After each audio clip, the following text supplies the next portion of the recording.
Honours Urdu Jamia Millia Islamia के इस course के बारे में आज हम डिटेल में बात करने वाले हैं। कितनी सीट्स हैं, कितनी फ़ी लगेगी, एलिजिबिलिटी क्या होगी और कट ऑफ के बारे में भी बात करेंगे। 2019 और 2020 में कट ऑफ क्या क्या रही है, पैटर्न की बात करेंगे, कैसे कैसे क्वेश्चन पेपर आएगा, किस टाइप के क्वेश्चन होंगे उसमें, सिलेबस आपका क्या होगा। साथ ही साथ बात करेंगे कौन कौन सी आपको बुक्स पढ़नी है ताकि मिनिमम बुक्स पढ़ करके आप मैक्सिमम मार्क्स हासिल कर सकें और बेहतरीन पोजीशन ले करके एडमिशन ले सकें। साथ ही हम बात करेंगे पुराने question paper, old question paper हम कहाँ से मिलेंगे, हमें कहाँ से मिलेंगे फ्री ऑफ कॉस्ट, और साथ ही साथ उनका सॉल्यूशन जो है वो यूट्यूब वगैरह पे कुछ चैनल पे मिलेगा। वो सब लिंक हम आपके साथ शेयर करेंगे और साथ ही साथ हम बात करेंगे प्लानिंग की, कंप्लीट प्लानिंग की, कैसे कैसे हम क्या क्या पढ़ेंगे, कब पढ़ेंगे। और फाइनली जो नेगेटिव मार्किंग है 40 क्वेश्चंस में लगेगी वो पार्ट ए में, तो वो आप कैसे हैंडल करेंगे ताकि आप मैक्सिमम मार्क्स हासिल कर सकें। अदरवाइज़ आप नेगेटिव मार्किंग के चक्कर में कई बार केस बिगाड़ लेते हैं और अगर आपका सिलेक्शन हो भी रहा होता है तो आपका सिलेक्शन नहीं होता, अल्टीमेटली आप फंस जाते हैं। तो उस सब से बचाने के लिए भी आपको प्लानिंग बताएंगे। चलिए शुरू करते हैं। सबसे पहले आप देख रहे हैं यहाँ पे डिटेल ऑफ एंट्रेंस टेस्ट 2017 से इन्होंने कोई सिलेबस में चेंज नहीं किया है। और ये आप जानते हैं कि faculty of languages and humanities में ये कोर्स आता है। डिपार्टमेंट है आपका उर्दू, कोर्स का नाम है BA ऑनर्स उर्दू।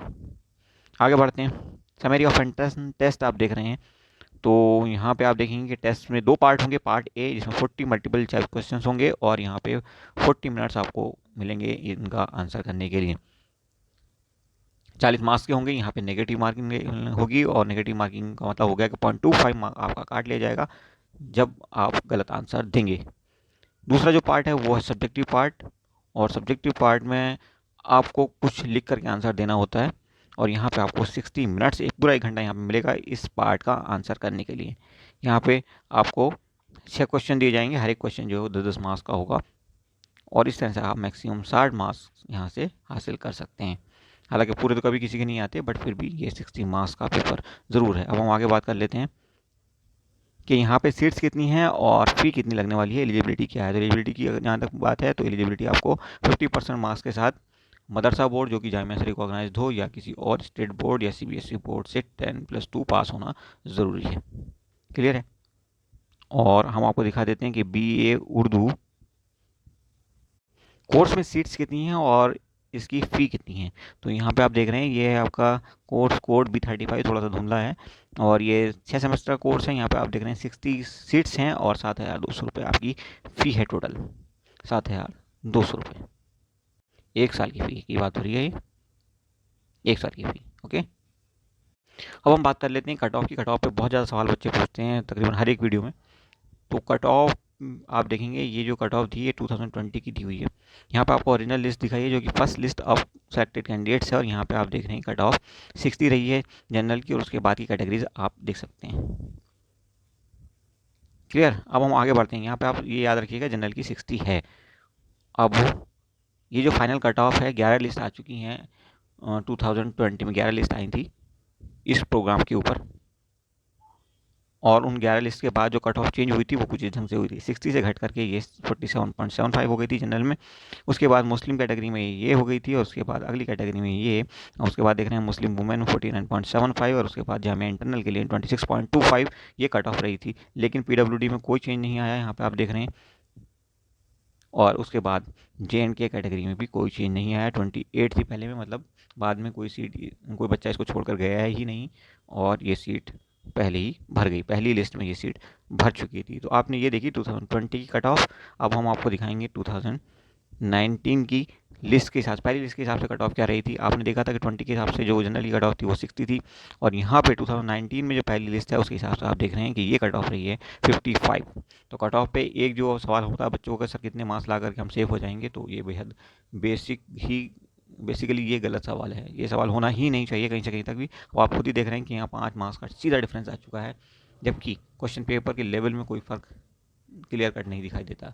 जैसे ही क्वेश्चन पेपर के लेवल में थोड़ा सा फर्क आएगा तो ये जो डिफरेंस है वो 5 से बढ़ के 10-15 भी हो सकता है और ऐसा कई कोर्सेज में देखा गया है। इसलिए कट ऑफ पे आइंदा आप इस तरह के सवाल ना करें तो बेहतर होगा।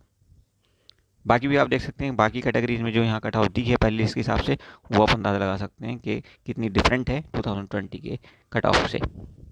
आगे बढ़ते हैं। ये देखिए यहाँ पे डिपार्टमेंट के बारे में दिया हुआ है।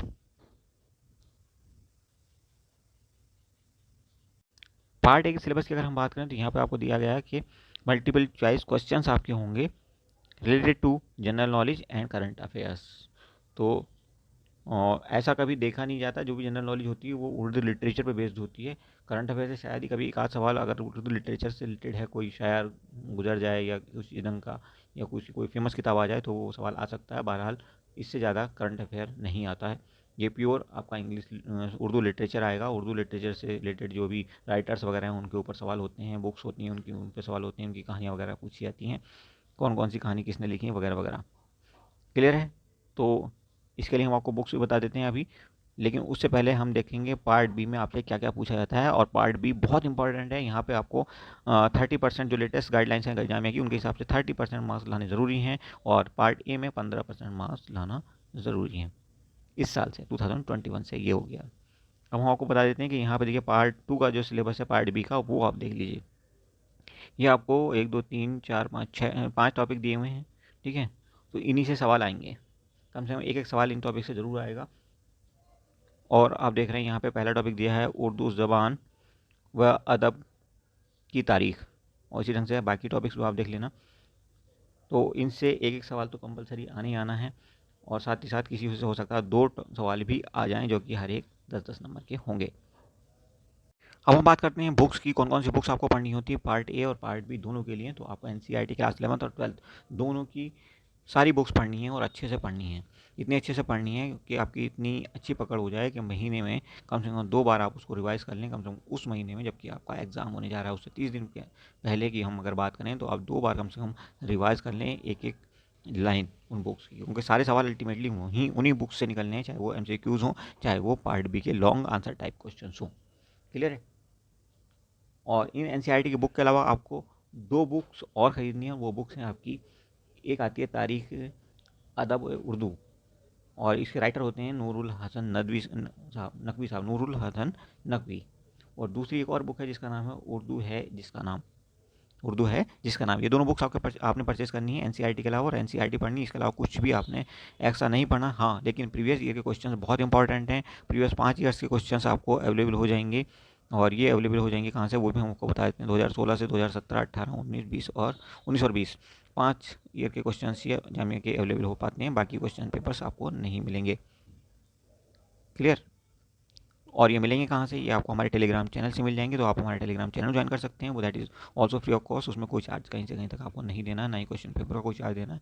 वहाँ पे ये फ्री ऑफ कॉस्ट अवेलेबल है। इसके अलावा यूट्यूब चैनल पे भी हमारे इनका सॉल्यूशन अवेलेबल है, तो वो भी आपको लिंक वहीं से मिल जाएगा हमारे टेलीग्राम चैनल से। इसके अलावा कम्युनिकेशन में बहुत आसानी होती है, तो टेलीग्राम चैनल आप ज़रूर ज्वाइन कर लें।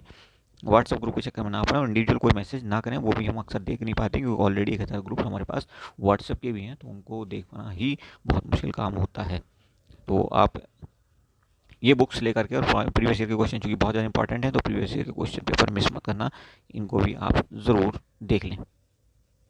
तो बाकी सभी इंपॉर्टेंट बातें हमने आपको बता दी हैं, इंक्लूडिंग कट ऑफ पैटर्न और जो आपका सीट्स, एलिजिबिलिटी, फ़ी वगैरह। लेकिन अभी जो हमने डिस्कस नहीं किया, वो डिस्कस नहीं किया planning for negative marking handling. अब आपको नेगेटिव मार्किंग हैंडलिंग बताते हैं। आपको 40 क्वेश्चन मिलेंगे, जिनमें आपको हर एक क्वेश्चन के लिए 1 नंबर मिलेगा। सपोज आपने पहले अटैम्प्ट में 20 सवाल कर दिए हैं, तो 20 मार्क्स तो आपको यूँ मिलने जा रहे हैं। बट अभी क्या है कि अगले 15 सवालों में आपको नहीं पता, सॉरी 15 सवालों में आपको कुछ भी नहीं पता, कोई गैस नहीं है आपके पास। लेकिन 5 सवाल अभी भी ऐसे हैं जिनमें आपको पता है कि उनके कोई 2 ऑप्शन आपका आंसर नहीं हो सकते।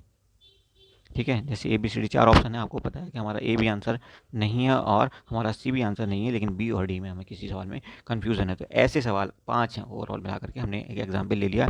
तो हम क्या करेंगे कि यहाँ पे बी और डी में हमें कन्फ्यूज़न है कि ए हमारा आंसर हो सकता है, लेकिन हम श्योर हैं कि ए हमारा आंसर नहीं हो सकता और सी भी हमारा आंसर नहीं हो सकता। तो हम क्या करेंगे, जो ज़्यादा प्रोबेबल लगेगा बी और डी में से, उसको हम आंसर मान करके टिक करेंगे और वो मार्कशीट में भर देंगे। ऐसे 5 सवाल हैं, 5 में कम से कम आपके 3 सवाल शॉर्ट डेफिनेटली सही हो जाएंगे, 3 नंबर आपको मिलने वाले हैं। लेकिन 2 नंबर सवाल गलत होने की चांस हो सकते हैं, तो आधा नंबर आपका कट जाएगा। इसका मतलब ये हो जाएगा कि 2.5 मार्क्स आपको एडिशनल मिल गए। अब आपको टोटल मार्क्स कितने हो गए, 22.5। यहाँ 20 मार्क्स थे आपके, वो 22.5 पे पहुँच चुके हैं आप।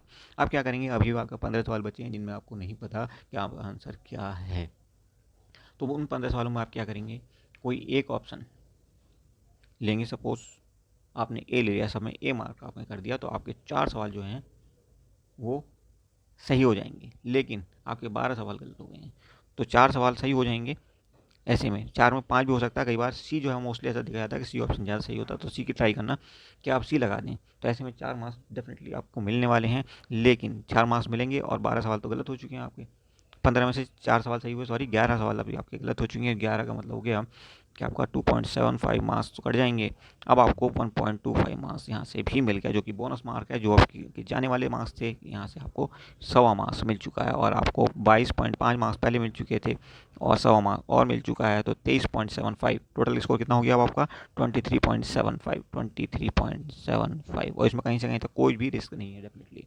ठीक है, तो 20 नंबर लाने वाला बच्चा वो 23.75 नंबर ले आया, यानी कि 4 नंबर तकरीबन उसको एडिशनल मिल चुके हैं, और इस ढंग से आपने नेगेटिव मार्किंग पे फतेह हासिल कर लिए। और अगर आप इस पॉलिसी को अपनाएंगे तो डेफिनेटली आप बेटर कर पाएंगे। कॉन्फिडेंट रहना, घबराना नहीं है, और जितना बताया सिर्फ उतना ही आपने पढ़ना है, इससे ज़्यादा नहीं पढ़ना, कहीं भी भटकना नहीं है, कोई कोचिंग की ज़रूरत नहीं है, कुछ भी और एडिशन नहीं चाहिए आपको। Thank you for watching for this video.